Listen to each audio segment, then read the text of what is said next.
and welcome to Tremco Live, where we're socially distant but technically connected. I'm Marcy Tyler, the Director of Building Science for Tremco Commercial Sealants and Waterproofing, and I'm very excited to introduce you to my co-host. And I'm Paul Hoganboom. I'm the President of the Tremco Construction Products Group, Marcy, a fine collection of companies, brands, product systems, and of course, people, especially the ones we have today. Yes, exactly. Yeah, very excited about being up in front of all of you again. We missed you the last couple of Fridays. If you missed our broadcast, they are on social media. So we had a nice little Christmas special and a New Year's special as well. So check those. They have to watch Christmas, Marcy, because that was one of your best creative efforts, aided by friends. Yes, and a shout out to Elise Bigley for helping me with that. I know a lot of you have not watched it, so you better check it out, because Pat Garrity called me and said, I don't think a lot of people watched it because no one's making fun of me. So if there's a reason to watch it. So please watch and reach out to Pat and let him know what you think about it. Exactly. So Paul, we got through Christmas, we got through New Year. How was your holidays? Well, obviously different, right? That it's usually a great time to spend with family and friends. We didn't really get to do much of that. But on the other hand, Ohio won 2 important football games, and well, that doesn't happen all the time. I know, right? So for that, we are grateful. We are grateful. Yeah. So we have a couple of exciting games coming up. Yes, absolutely. So how about you? Just relaxing. Having some downtime. No pressure about going out for New Year's Eve, because there was no place to go. I was actually up at midnight, which almost never happens. I know. I heard that from a lot of people where they're like, well, we're actually up this time, or paying attention to it. So, well, once again, we're excited to be up in front of all of you.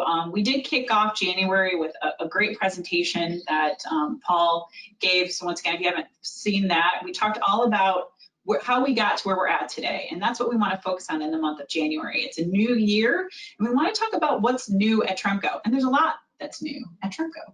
Yeah, it's the pace of innovation has really picked up, and I think keeps picking up. I'm always amazed. We had a customer presentation the other day, Marcy, and we profiled, I think, 15 different products and systems. I think 12 of them were absolutely new as of the last 7 years. Yeah. They're big. I mean, these are big, important things. Yeah. It's amazing how much is happening here. And it was, we were putting like kits together, and it was exciting to, be crawling around on the floor putting these things together, because it is such great, interesting systems that we get to show our customers on a regular basis. They're all game changers, right? That's kind of what we're looking to put together, was what we kind of called the best of our unicorns. Yeah. And it was just amazing how many of them are reasonably new to the market.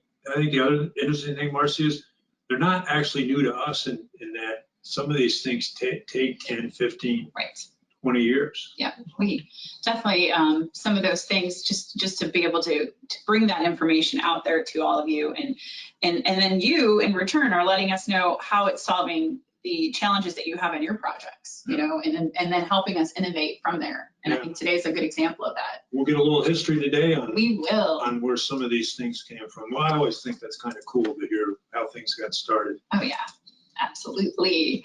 So as always, so excited to be able to sit up in front of all of you to represent so many of you and so many systems, products, and people.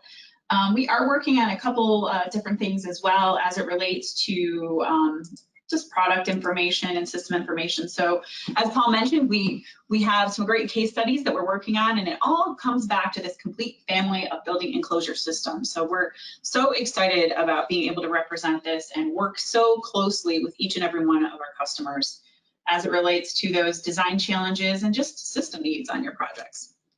So I'd like to start off with all of you with a polling question today. So what you got here up in front of you is 5 photos. And the question that I'm going to pull up here for you is you have to guess which photo do you think is an EFIS application? So go ahead and answer that. You can answer more than one.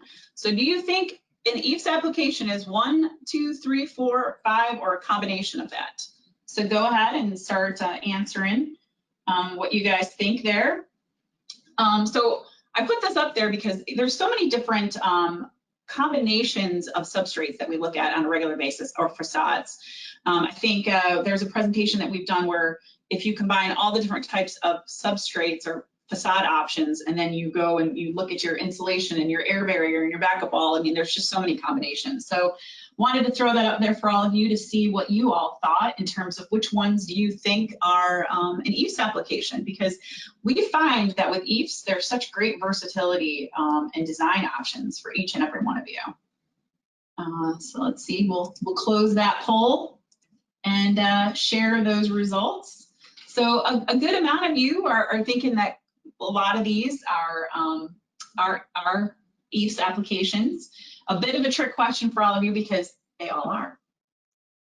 I thought they were more.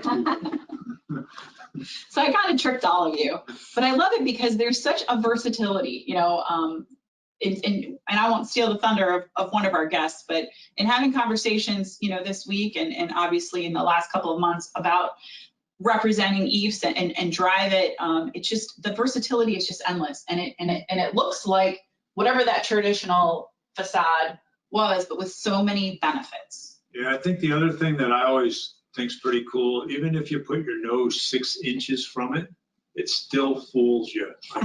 We fooled you over at the test wall. I think it was something like picture 2. Oh, I've been fooled, yeah. Because you were like, "There, where's the new brick wall?" And I'm like, "It's right behind you, Paul." So definitely, we like to even fool Paul.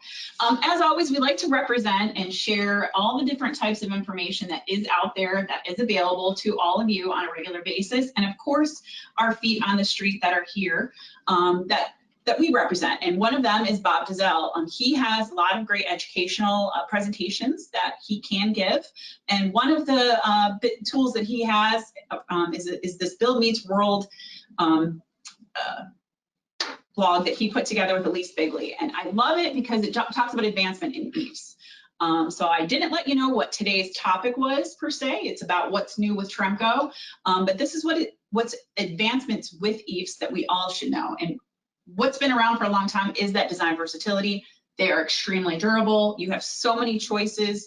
We've seen so much in terms of system advancements, and I'm talking about like fluid applied options for your rough opening and things like that. Obviously, if we utilize Dryvit with our Secure Expert 430, we've got that whole integrated air barrier. And then last but not least, number 6 there is this whole idea of prefabrication and panelization. Yeah, I think the one up there that I think is always underestimated, Marcy, and I think you and your team have done a nice job with it, is durability. It can be the most durable facade out there, and I think that's not been well understood. So I like some of the different ways you've proven that durability, whether it's hitting things with hammers and hitting them with hammers, yeah. And there's a great video out there, I think, from one of our Dryvit colleagues. He's hitting a Dryvit EFIS wall with a bat, and the bat breaks. Yeah. So find that out there, because that's a shout out to our Dryvit colleague that he did that. It was pretty amazing for sure. Yeah, so I think that is that flexibility of design, aesthetic choices, having all these advancements. Obviously, energy efficiency is huge. And then the prefabrication is a hot topic. That's what we want to cover a lot when we talk with all of you. There's a lot of information out there about prefabrication. The 7 benefits here, you can read them, but obviously it goes down to a key part that people might not pay attention to as often as we should, and it should be number 1 probably, is safety, right? But you're getting all of these benefits as we look at prefabrication. Paul, I thought this was interesting. Modular Magazine had an article back in July and how COVID-19 is making us focus on modular construction even more. And I'm reading this article about the Good Samaritan Hospital, and I don't know if you caught it down here. Wow. Did you spy that? A little orange? We know when it's orange, it's Secure Expert 430, and the green orange is Dynamic 100. And a hint of green. Exactly. So this was a pretty interesting article from Modular Construction about how we are responding, you know, obviously with this crisis, to build modularly as well. Yeah, and I liked your comment on the previous slide, Marcy, about safety, and that I probably read every week about how difficult the construction environment is in terms of the demands on physically. Right. And modular construction also is far less demanding on the human body, if you will, that type of construction technique, right? So if you're in a modular setting, you're typically getting all kinds of assists in construction. So I think that safety aspect is not just the job site, it's just the wear and tear of being on the job site. Right. Yeah, you've got a climate controlled environment that you're working in, and like you said, the capability of other different types of instrumentation to help with that. So talking about panelization, talking about EFIS, this is something that it to me goes hand in hand. The benefits that you see with EFIS and the benefits you get with panelization or prefabrication really do go hand in hand. And the best person for us to talk to about this would be one of our guests today. So we'll bring him on right now, and that is Rick Bunting, who is our program manager for the prefabricated solutions that comes to us from Dryvit. Good afternoon, everybody. How are you? Hi. Hi, Rick. Thanks for having me. Welcome to Tremco Live. Thanks for joining us. Thank you. Okay, so just to give a little bit of background, I've been working in the EFIS industry since 1974 and worked on my first panel job in 1979, and have kind of stuck with it. Always thought it was an absolutely incredible way to install the system, to be able to take a lot of the problems associated with working in the field and scaffolding and transferring it and having a controlled environment, and in doing the installation of the EFIS that way, also speeding up the installation. So Dryvit has been involved in panelization for forever, so to speak. We've been around for 50 years. Last year was our 50th anniversary in the United States. Our first panel job was done in 1971, was what we call now an Outsolite panel in Las Vegas on the Circus Hotel. And then subsequently, it seemed as though the casino industry really saw the benefit of using prefabricated panels, because you could get the exterior of your building closed up, dried in, and finished, and interior trades could get started sooner and enable you to get buildings open and start generating revenue. And then over the years, that has kind of grown, and especially in the past probably 25 years, panelization has really taken a big upswing in the construction industry, because there's a lack of qualified labor out there. You can produce more work in a shop than you can on the wall, and then you can also reduce the number of men that you actually physically have working on a wall. So those are the big advantages that go along with panelization. We have three primary types of panels, and Marcy, do you have those slides available that we can start to go through? Yeah, let's get them up there on the screen for you. Here, hang on one second. You went through all of the great benefits already that we do see with panelization as well. So let's see here. Why is it not showing me appropriately? There we go. Yeah, so you mentioned all of these already in that history and the versatility, quality control, you know, the single source, stronger, faster, cost effective. And I love that you mentioned just the ability of building with prefabrication, because you can't put up scaffolding in some areas, right? So it's definitely that huge advantage there as well. So the next slide here is all about the different systems. So we wanted to take a path here with you, explaining them. And I love that you mentioned we've been doing this for a long time. And even in some of the research I did about prefabrication and panelization, I mean, they talked about putting homes on the train during the California gold rush, right? So that type of ingenuity and innovation of building off-site and bringing things to site is not something that's new, and it's certainly not something new with Dryvit, but we wanted to make sure people understood all these advantages. So take it away here. Let us talk just a little bit about Federalite. Okay, so Federalite is a lightweight panel system that is basically just foam out, and we use either a steel or an aluminum extrusion that is inserted into the foam to give it a little bit of structural integrity, so it can be picked up and placed and installed on the wall. You can pretty much use any of our finishes. We have a mechanical system that we are going to be introducing in a few short weeks that will eliminate the use of the need for an adhesive, allow you to install this panel system in the dead of winter, and can be installed without the use of, obviously, with any trowel trades. So carpenters or other types of mechanics can install this panel. It was originally created back in the early 1980s by our distributor out of Chicago, a gentleman named Ned Wood for the EF Wood Company. He had a very large project on Michigan Avenue, downtown Chicago, and the thought of setting up scaffolding on a shear wall and having EPS blowing down Michigan Avenue was not very thrilling to the building department. So Ned came up with the Federlite panel system. The Federlite panel system has been around since then, and we've done literally millions of square feet of Federlite panels and continue to do so. So that was a great addition to Federlite and to the Dryvit family. We bought the patent from EF Wood back in the 80s, along with the next panel I think that we're going to show was, you want us to change to that one, Marcy?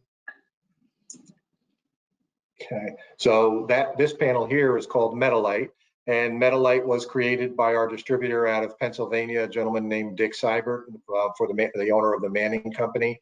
Metalite uses a modified B deck. It's a lightweight panel. Federlite weighs about 2.5 pounds. Metalite weighs about 4 pounds. We use a modified galvanized B decking. We mechanically attach the EPS to it, and then that panel is attached to a clip system, can be installed over a pre-engineered metal building, or if you look at the project in the lower right corner, there was a high-rise downtown Philadelphia that had a split face concrete finish on it, and it leaked like a sieve.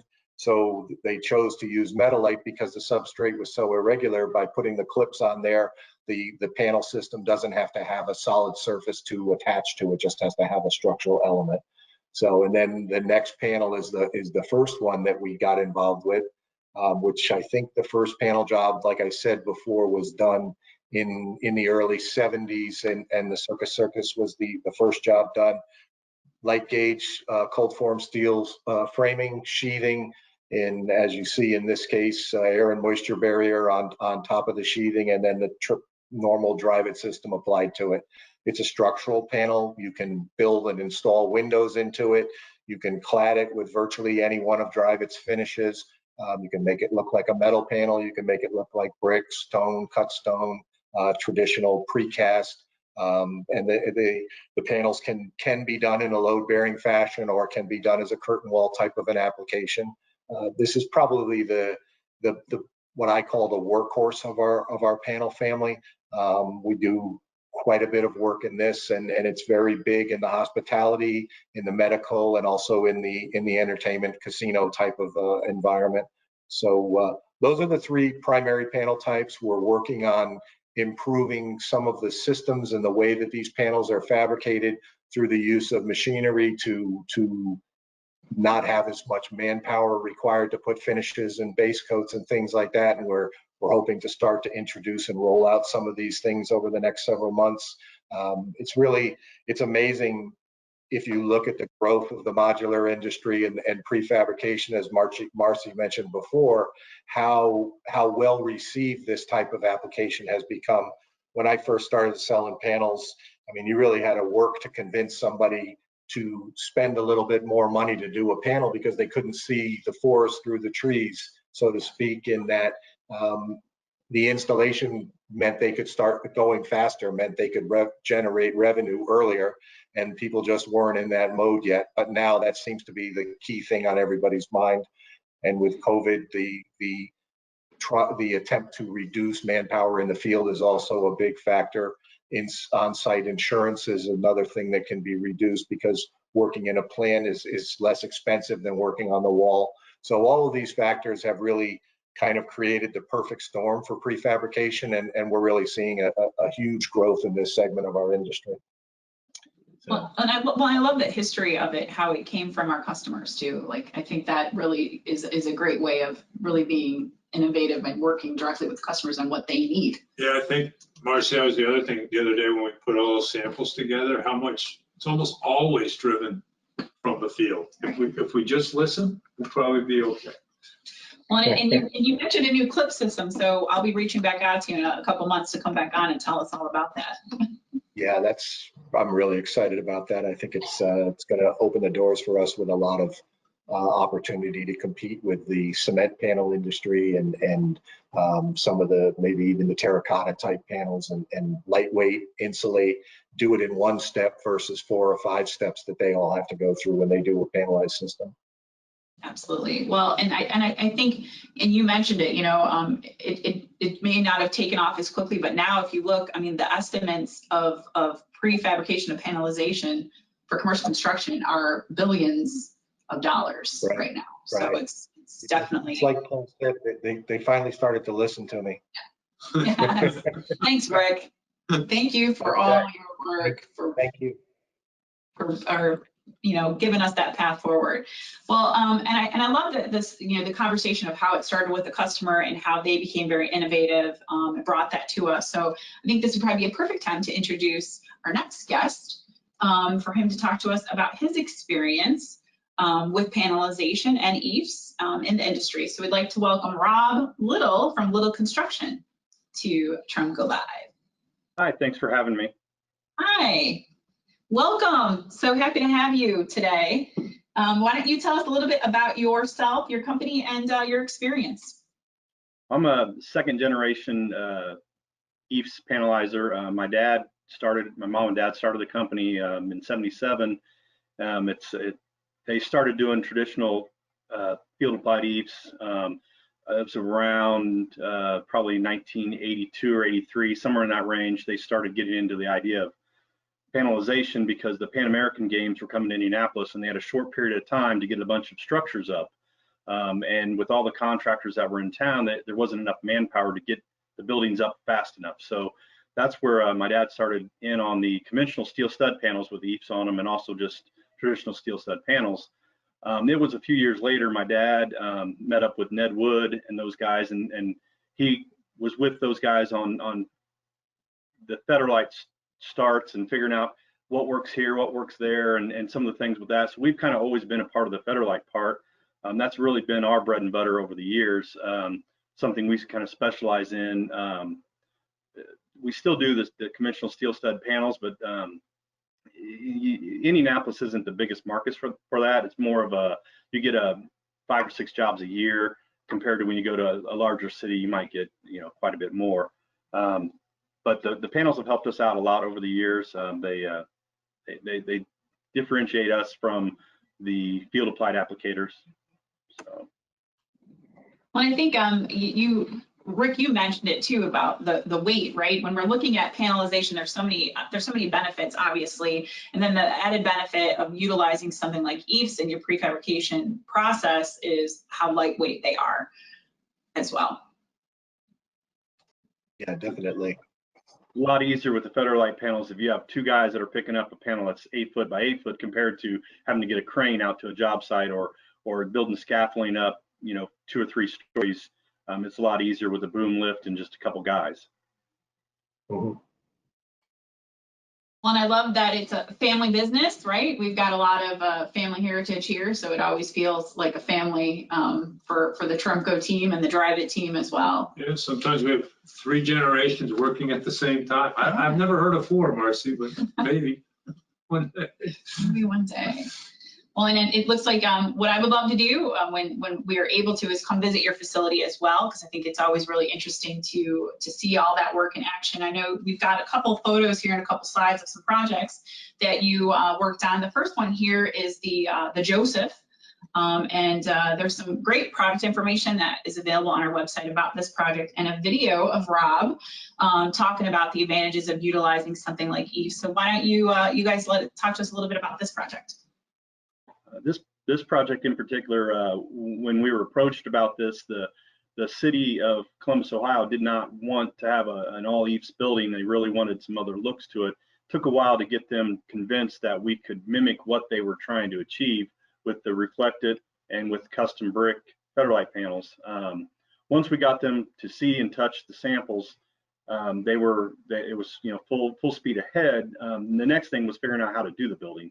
We only had 2 feet On the south side of the building, we were over top of another building on the north side, and then on the east and west sides, we had an alley and then the main road that runs right through downtown Columbus. So we had limited space on all sides, and it only made sense for us to use the Federalite panels. That way we could just set up swing stages and not really take up, more lane closures, or even on when we were going over the other building, it was a challenge because, the owner of the building that was below didn't want a lot of equipment on their roof to damage that or have issues with that. So it really worked well for that project and projects like that. I think in the video, that's what you mentioned, was that you're essentially over the top of other buildings, and you couldn't shut down city streets for weeks at a time in order to accommodate it. Yes.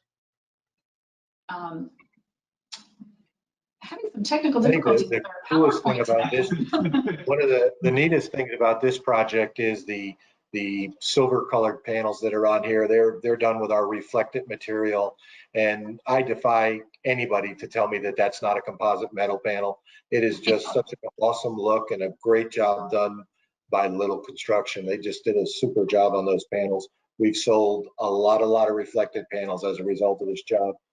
Well, I think in the video, Rob, you say that earlier in the day before you did the video with us, that you were at a architect, you were working with architects, and they're like, that's the kind of building we want. We want metal, panel, and brick. And you're like, yeah, that's EFIS. So I think that's pretty funny. That's great about the versatility of the different Dryvit products is whether you want stone, brick, a faux wood look, a metal panel look, you can get all of those with the different finishes. People just don't understand the ability of all the products that are out there, and especially the fact that we can panelize them. It's more of a surprise when they get to the end of the job site. They have an idea what it's going to look like, but when you put the puzzle together at the end and they step back and look at it, they're pretty shocked by what you can do with it. They are amazed. I think if you guys heard, we even can trick Paul all the time. He doesn't know. So we can fool. And the great thing is that one other thing is that for an owner or an architect or a general contractor, when we have this versatility, they're buying all of those cladding materials from one source. So it reduces a lot of the congestion on the project with multiple trades out there. You're really just dealing with one trade installing the panels that normally would be several trades out there installing that look. Exactly, and that responsibility of having it warranted, and everything coming together from one. Yeah, I think that comment on multiple trades, we hear that so much, Marcy, that coordinating of trades is so difficult. Right. And being able to reduce the number of trades is of such great benefit on the job site. Absolutely. Yeah. I think there's a couple other photos here that you sent us over, really interesting pictures here, and some picture, of your facility too, and how that you're utilizing that space and really getting very, very, detailed here with some of the work that you guys are working on. A lot of projects, the architects are designing, more ornate shapes, and they want to get a different look to the building. And in this particular project here, the header pieces and the decorative pieces that are going above and around windows and up in the upper area was going to be too costly to do out of limestone or out of cast stone. So we were able to save them money, but also keep the project going, because once the mason was done, we're not having to get up there with scaffolding and field apply those areas. We prefab those here in our shop. We've got, I think it's 190 or so of the header panels. We got those little needle looking things. There's about 40 or 50 of those that go at the top of that job site. A lot of this is being prefabbed at our shop so that they're not really losing any time on the job site. Even though it's cold weather now, we get to keep fabricating, and as soon as the mason's out of our way, we go ahead and start installing those pieces. So the projects become more streamlined when you do allow for the panelization on areas. Well, I think that's what you were mentioning too. If the job site would have had to shut down, for weather or different delays, and you wouldn't have to, and you didn't have to because of how you were constructing this particular project. Right. We got one more, couple pictures here as well of a project that you guys worked on as well. This particular project, the architect and owner wanted an Art Deco looking type of building, and when he got the prices for the metal panels to have that angular shape that's on there, he about died, and he called me, like, is there anything you can do to make it look like this? And we made a couple mock-up panels with the reflected, and it really made a huge difference between the reflected panels and the standard finish. We also have standard finish with the reflected coatings on it, and then we have some limestone. But basically the majority of that building that you're seeing, other than the vertical piers, everything else is all EFIS on the whole building. And it made a lot of sense for the owner to go that direction instead of spending an ungodly amount of money for the metal panels that the city and he wanted that look, but he was able to get it with the reflective. Well, and then you got your energy efficiency. It's lightweight. It was faster to install, right? I mean, the benefits just keep coming, and it looks like metal. And it's durable, and it's always back to that durability, right? Because you and I would normally say, hey, metal's going to be real durable, and this is going to meet or exceed that life. Right. Exactly, and instead of putting something heavy on your structure, which is some of the conversations we have about, like, even brick, right? You're actually putting something lightweight and durable with the look of that. So these are great pictures. I know on your website you talk about how you like to engage with architects and engineers and let them know the opportunities and how you can utilize prefabrication and panelization. Any other design challenges that this has solved, or anything else you want to share with us? Most projects come out with a couple areas on a job where it's a little bit more challenging, and most of the time when they have questions about that, if they contact us or other applicators, we can kind of work them through some of the detail issues. Things like large cornices, they tend to overframe them or over design how many steps that they have in these, and once you start working with us or a contractor, you can get that cost down. You can help with the design and the ease of the project. I know on the next slide that you have, I think you go to that.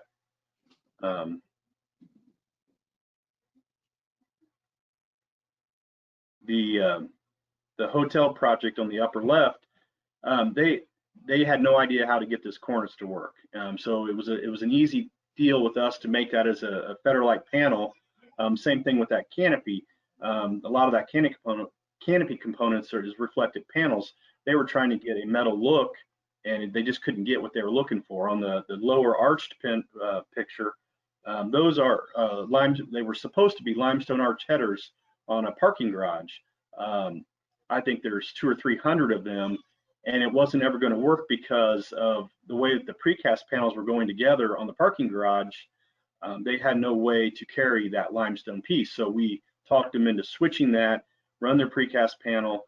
We will infill that with an arched piece that we'll run with a limestone finish.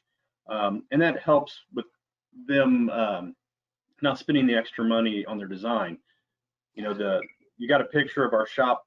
I think it's on the upper right there, and you see those are some dental cornice panels. If you were to do that out in the field with all those little dental pieces, you would be there for weeks upon weeks. Something like this takes us, a few days to get it done and a day or two to install it, and it just speeds up that process on those projects. Well, and I think anytime you have any type of like an outcropping or a canopy, that structural load, you have to account for that too, right? As you mentioned, so that added design work or that added necessary design of the structural load, you don't need it with something like this either. So you've got a great solution and much quicker. And I think the other key takeaway that I'm hearing from Rob is bring him in to the design process at the very beginning, and it seems like it's Burger King. You can have everything you want and within budget. And supersize it. Supersize it. Early design meetings help a lot with it also allows the architect to get they usually can get more bang for their buck if they're talking to us in advance rather than after they put the prints out and then they come back after the bids come in and they said, well, why is this too pricey? Well, you've got too much to that. You can change this or change that, and the next thing you know, it fits within the budget. But a lot of times they kind of, everybody's in a hurry to get the projects out. The owners are in a hurry to get it out. And a lot of times they don't have the time to do it, but if they do, it definitely is a benefit. Awesome. Well, great photos, great projects. Thanks for sharing those with us. Rick, thank you so much for sharing all the history and the story behind our panelization Tech 21 prefabrication. It's been very informative. Keep bringing new ideas to us. Yes, right? yes, Rob. All the clips. Yeah. The clips. Marcy. Rob and Rick, let us know when you want to come back on, show us some more stuff. And Rob, I'll definitely reach out. Hope to get out to your site in the next couple of months. And I think I'll be seeing you for something we're working on next week. So you'll be coming to Cleveland. Cool. Okay. Well, very good. Thanks guys so much for joining us today. Thank you everybody for tuning back in. Happy New Year. So glad you were able to join us today for Tremco Live. Continue letting us know your ideas, projects you want to share, and we're going to continue to share with you in the month of January what's new with Tremco in the new year. Yeah, this was a great start. Absolutely. Great. Happy New Year, everybody. Yes. Thanks, guys. Thanks. Have a great Thanks weekend. for joining us. Thank Thanks, you. everybody. Take See you care. next time.